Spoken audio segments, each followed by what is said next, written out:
Caps lose 5-2 against the New York Rangers in truly dramatic fashion. Buckle up, folks, because this is not going to be a fun one. I hope you come watch my videos for some sort of entertainment value on top of what happened in the game, some sort of hopefully comedic value and some sort of educational value, and just overall some sort of value added to what you witnessed when you watched the hockey game. But times like this are just so difficult to come up with anything funny or good or positive to say when you had to have watched just an absolute disaster of a game. That's the worst game of the season. I'm gonna say it definitively. That was the worst game of the season. Point me to a worse game and I'll listen. You can change my mind, but right now, to me, this was the worst game. It is baffling. It is astonishing, utterly, maximally astonishing how quickly this team can just stop playing, how quickly they can just flip the switch and just not play at all. It's weird. Last game was a 50-minute game, a great 50-minute game, and then they forgot to play the last 10 minutes. Well, guess what? They found those 10 minutes. They started this game perfect. What a great start to a game. The passing was on point. The defense was on point. The chances were on point. 2 goals go in the span of, I think, just under 2 minutes, around 2 minutes. They were playing absolute bonkers hockey, and then just all of a sudden, poof, gone. Drink every time the Caps make you upset. That's the drinking game during this video. Drink every time you get mad thinking about what happened to the Caps. If you're playing along, it's gonna be fun. We're gonna be plastered before this video is even halfway done. Okay, so like I said, the game starts out great. That was a lot of fun to watch. I'm sitting down, the game starts, and I'm thinking, oh, this is gonna be great. Not necessarily because of the 2 quick goals, although that does help. Because of all the little things that were being done properly, short, quick passes that were finding each other tape to tape. That's just leaps and bounds beyond what they normally do. They normally do, well, look later in the game, they normally do those long cross-ice stretch passes and just praying that the dude is gonna catch the puck when it gets to him and get on a breakaway or an odd man rush. Those things don't work. The short, little, quick, knowing where your partner is going to be passed, those work well, and that's what we saw at the beginning of this game. And it led to so many chances, so many fast chances on net that not every single one of them got on net, but a lot of them got on net.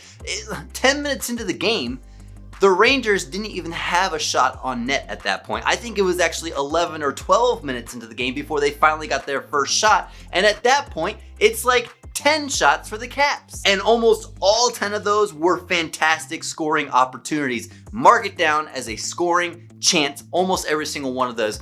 2 of them ended up going in. And the lines just seemed almost psychic, like they knew where their line mates were gonna be on the ice. They knew, the system, it's almost like in the back of their head, they didn't even have to think about it anymore. It was innate, it was natural. They knew where everyone was gonna be and how things were supposed to flow, and it was a lot of fun to watch. And then I don't even know how many more times I can say it, they just stopped. Okay, now let's give a little credit to the Rangers here. At that 12-minute mark, I think the Rangers, they had their own light bulb turn on, just like the Caps had their own turn off.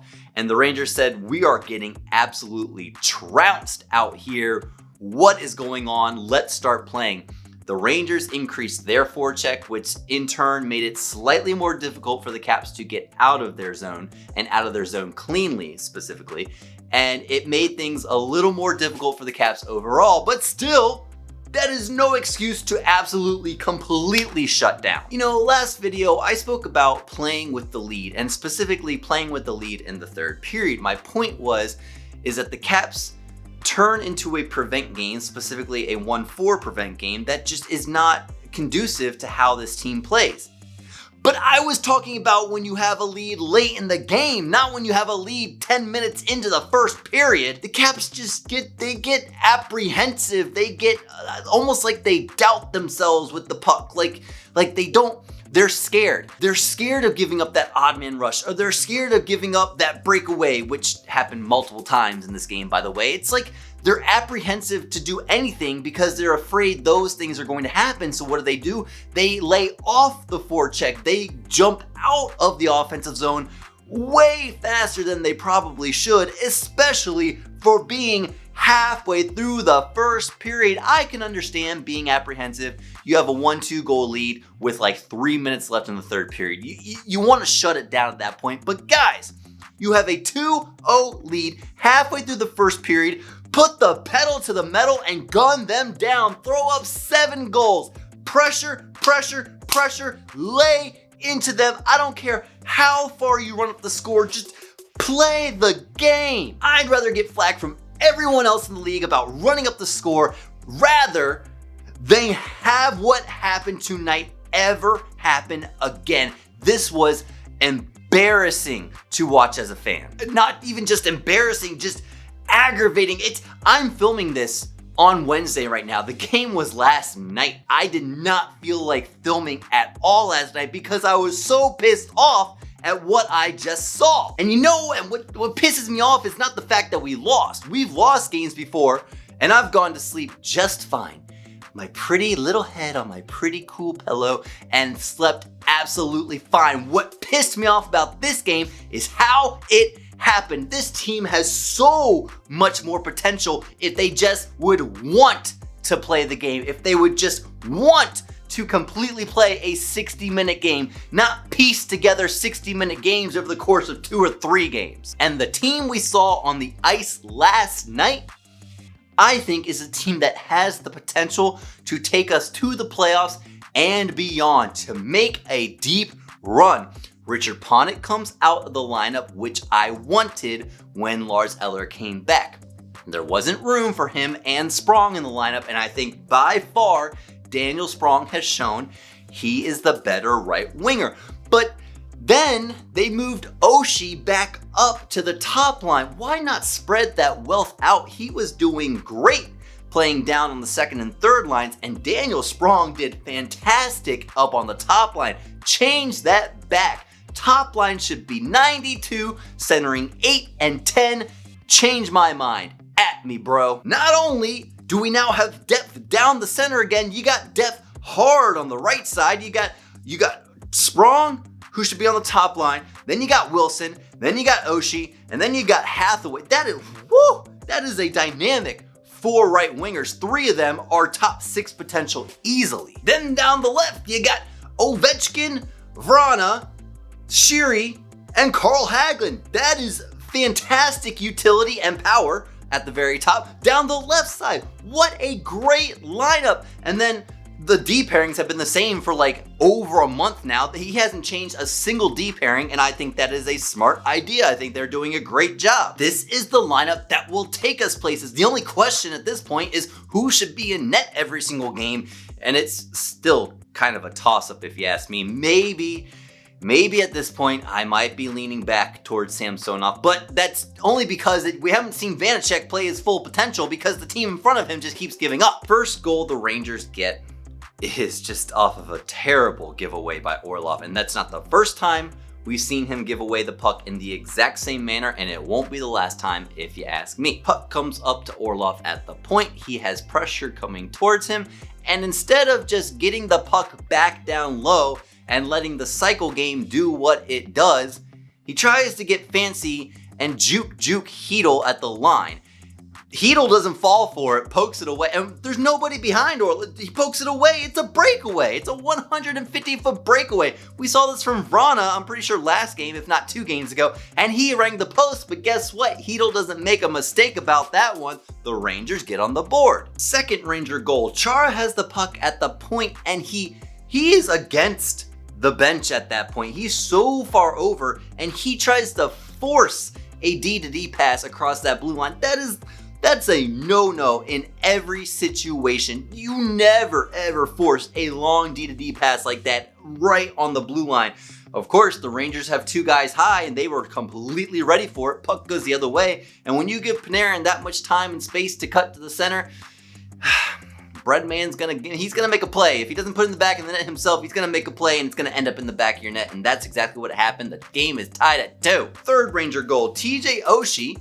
What the hell, dude? Instead of going board and out to just try and relieve pressure, he just shovels the puck to the center of the ice. Nobody there except for, guess what? The Rangers, who pick it up. So another turnover. And Fox is able to just walk his way in. It's actually a really nice shot on his part, but that should never get to that point. Just Fourth Ranger goal, Artemi Panarin. How does that even happen? I mean, the Caps were doing a decent job at this point in time of at least trying to establish some pressure. You finally go down 3-2, and it's like, oh shit, we actually have to start playing. So the Caps were actually making a valiant effort to at least put some sort of pressure on Shesterkin, but then I didn't even see it happen. Just a pass out to nowhere, and look, Artemi Panarin happens to be there. Who did not catch him? I mean, how long was he back there? It felt like we were in the zone for 2 minutes, and then all of a sudden, boom, Artemi Panarin is behind everybody. Blue line in, he's not gonna miss that. It's a 4-2 hockey game. And then empty net goal, which we don't really count those, even though we have to count those. Final score is 5-2, and the Caps just absolutely get embarrassed in this one. And you guys know me. I am all for positivity and cheering on your team no matter what, and there's always a way to win it. And even when it was a 4-2 hockey game with just like 2 or 3 minutes left, I hadn't given up hope, because you're just 1 goal away from being 1 goal down, and then it's a 6-on-5 situation with a minute or 2 left, and that could very easily be tied in 3 minutes. You know, I find it very hard to be a good fan in situations like this. Actually, starting a YouTube channel and filming after every loss has become fantastic therapy for me. So yeah, we gotta put this one in the rear view mirror quick. We need to go ahead and forget about it. I mean, losses happen, folks. They do. We've lost plenty of games this season, but we've also won plenty of games this season. We have to just, like we always do, just draw a line in the sand, just drop it and move on, because we got the Islanders next, and that's, as we all know, no easy task right now. Yep, it's a one-off on the island. We have to forget about the Rangers. The Rangers are in 6th place, mind you. Like, they're not even in playoff contention right now. Okay, maybe contention, but they're not even in a position to take a playoff spot if the playoffs were to happen right now. So let's actually worry about the teams ahead of us who are actually good. You have the Islanders, and then you have, okay, well, New Jersey is not that good, but you have the Islanders right in front of you. Let's worry about beating them, and then just take it 1 game at a time. This is the line. This is the lineup that I want to see right now, and I want to see it for a few games. I want to see how it plays out. That last game, that was not a good example of what can happen with this lineup. I know there are much, much better things to come for the Caps in the future, and just, man, this is hard. I tell you what, folks, I'm trying my damnedest to come up with good things to say and happy, positive things to think of, but I'm really struggling. It wasn't good. It wasn't a good situation. Why am I trying to make it sound better than it was? It was bad. It was pathetic. It was embarrassing. We have to I don't even know at this point what we have to do. Just forget about it. That's all you can do at this point. It's just, I know it's frustrating. I'm extremely upset right now, but just, there are a lot of more games left in the season. That was just 1 loss that we have to forget about. I know it's very frustrating to lose to a team that on paper you should be beating. They're not even in playoff contention. Everything says that we should be beating them, and we just have a very, very difficult time with them. But here is a silver lining. I just thought of one. It's possible we won't even see them in the playoffs. The Rangers might not even make the playoffs. And if that's the team we're having the most trouble with, and they don't make the playoffs, that sounds great for a Caps fan right now. Ha, I did it. I found a good thing. We might not even see the Rangers in the playoffs. Well, shit, now that I said that, they're going to make the playoffs. But just think happy thoughts.